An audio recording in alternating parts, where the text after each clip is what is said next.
안녕하십니까. 매일 눈으로 세상의 흐름 읽어드리는 Y타임즈 정세 분석의 추복일입니다.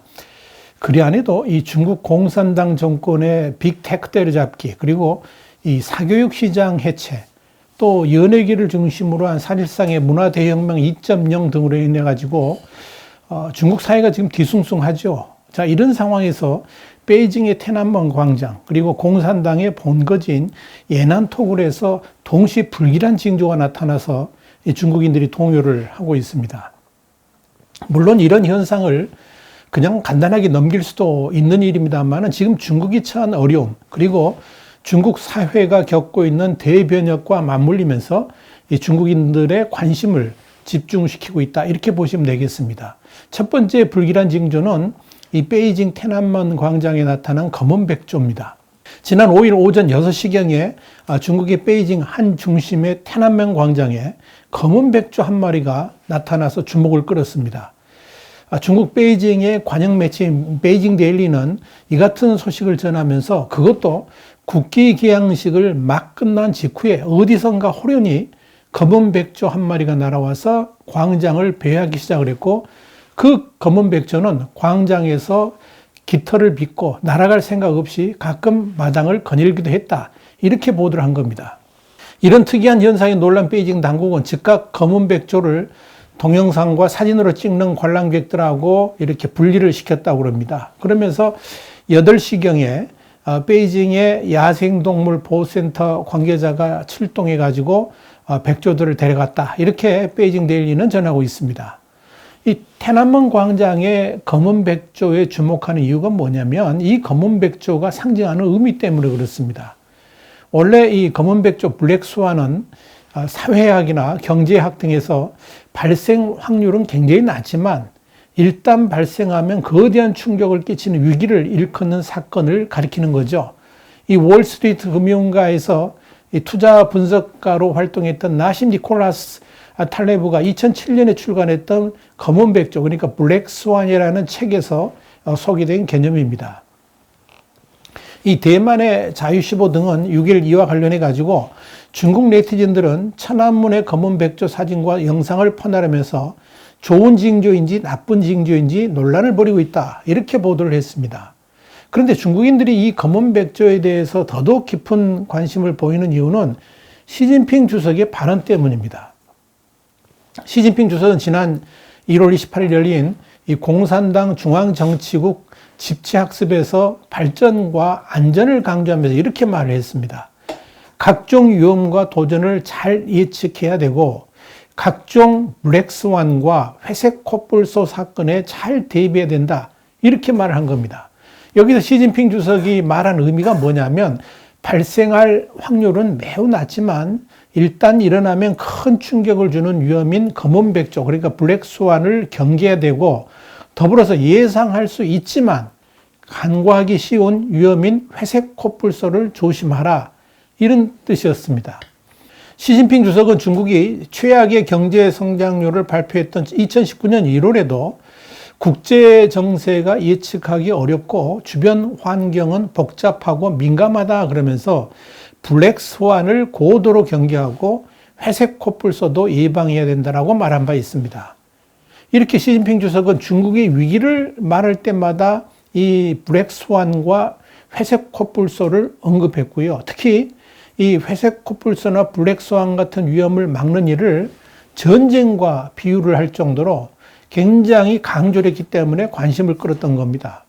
그렇게 시진핑 주석에 의해서 최대 위기를 강조할 때 인용되었던 블랙스완이 실제로 중국의 중심인 베이징의天安門 광장에 등장을 하니까 이 중국인들이 이게 무슨 징조인가 그러면서 동의하고 있다 하는 이야기입니다. 이 검은 백조가 등장하자마자 이 현장을 촬영한 동영상이 SNS를 통해서 중국 전역으로 퍼지기 시작을 했고요. 검은 백조 등장에 관한 설왕설래는 지금도 계속 이어지고 있습니다. 중국의 웨이보, 그러니까 중국판 트위터죠. 이 웨이보에 어떤 네티즌은 이번 천안문 검은 백조 사건은 순전히 회색 코뿔소 사건이다, 이런 댓글을 올렸습니다. 이게 무슨 말인고 하니 현재의 중국 위기를 그대로 보여주는 징조다, 그렇게 표현을 한 겁니다. 또 다른 네티즌은 불길한 징조로 보이는 이 검은 백조가天安門 광장에 나타났다는 것은 공안 당국이 보안 검색을 제대로 하지 못한 탓이라 그러면서 중국 당국의 공안 통치를 비아냥거리기도 한 겁니다.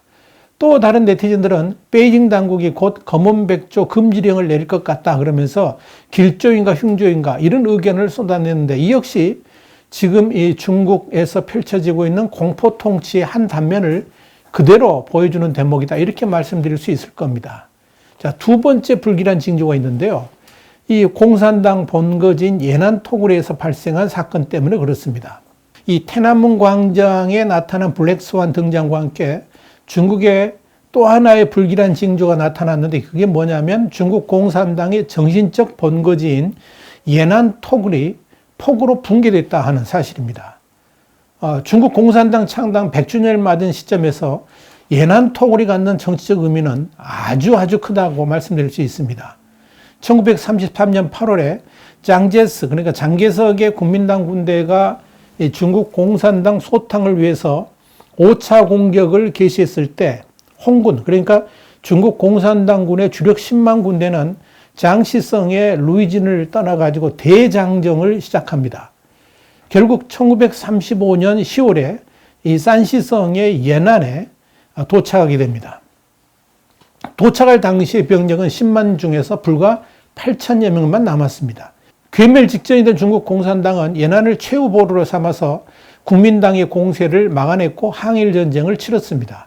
이후 예난은 중국 공산당의 성지가 됐습니다.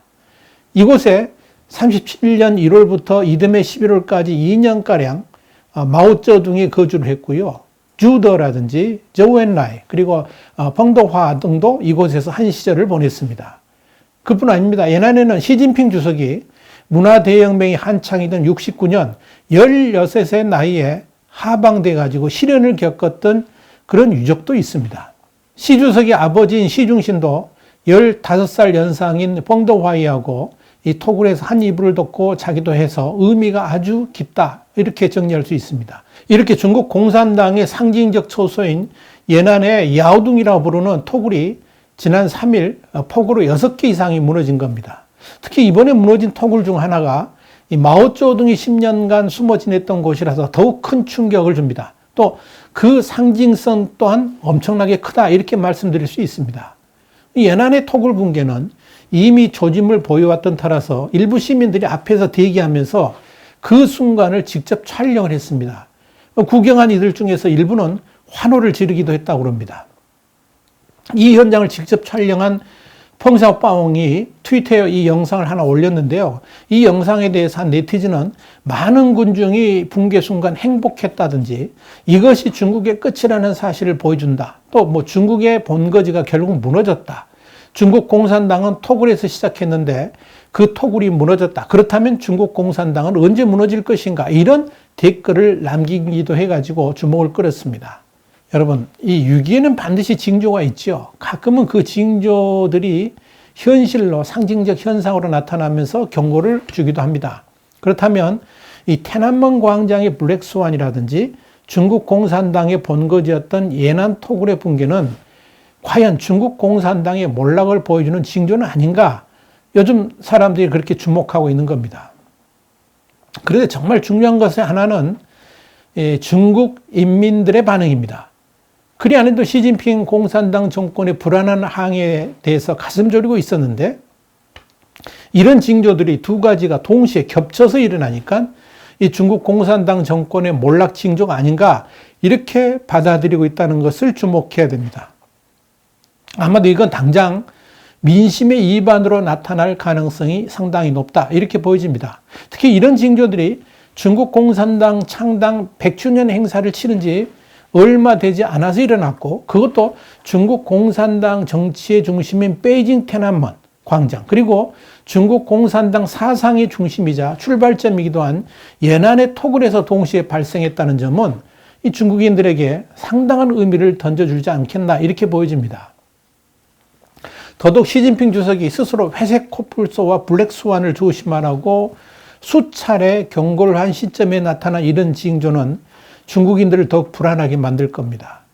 우선天安門 광장에 나타난 검은 백조, 그러니까 블랙스완은 이미 중국에 위기가 시작되었다는 것을 알려주는 건 아닌가. 이런 이제 말들이 나돌기 시작을 했습니다. 어디서 날아온 것인지 아직도 불분명한 그 검은 백조는 어디선가 분명히 하여간 호련히 나타난 겁니다. 그것도 중국의 국기 개양식 직후에 바로 그 앞에 나타났습니다. 이를 우연의 일치라고만 말할 수 있을까? 여러분 어떻게 생각하십니까? 또 예난의 토굴이 붕괴됐는데 그것도 하필 마오쩌둥의 토굴이 무너져 내렸습니다. 중국 공산당의 근거지가 무너져 내린 겁니다. 그렇다면 시진핑 주석이 말한 그대로 검은 백조의 등장은 중국에 큰 충격을 주는 위험이 시작되었다는 징조는 아닐까요? 이미 중국 경제 위기가 보여주는 그대로 말입니다. 또한 시진핑 주석이 그렇게도 강조했던 회색 코뿔소가 그동안 미국이라고 지칭을 해왔었는데 사실은 시진핑 주석이 자신의 3년임을 위해서 중국의 모든 국익마저 팽개치는 회색 코뿔소는 아닌가 이런 생각까지 드는 겁니다. 미국은 이제 모든 에너지를 중국을 향해 쏟아붓겠다고 선언했습니다. 미국과 중국의 디커플링은 더욱 심화가 될 겁니다. 이런 미국의 대중국 정책은 오롯이 시진핑의 3년임과 직결되어 있습니다. 미국은 지금 중국의 경제 민주화라든지 글로벌 경제의 순전한 편입은 시진핑 체제 하에서는 불가능하다고 보고 있습니다. 그렇기 때문에 중국에서 시진핑 체제가 무너진다는 것은 미국과 중국 간의 데탕트 2.0이라는 대전환을 가져올 수 있을 겁니다. 그런 측면에서 이번에 중국에서 나타난 두 가지의 불길한 징조가 과연 중국 사회에 어떤 영향을 끼치게 될지 또 어떤 현상으로 흐르게 될지 주목하게 되는 겁니다. 과연 중국의 개혁개방 2.0 시대는 열릴 수 있을까요? 와이타임 정세분석이었습니다. 다음 시간에 다시 뵙겠습니다. 감사합니다.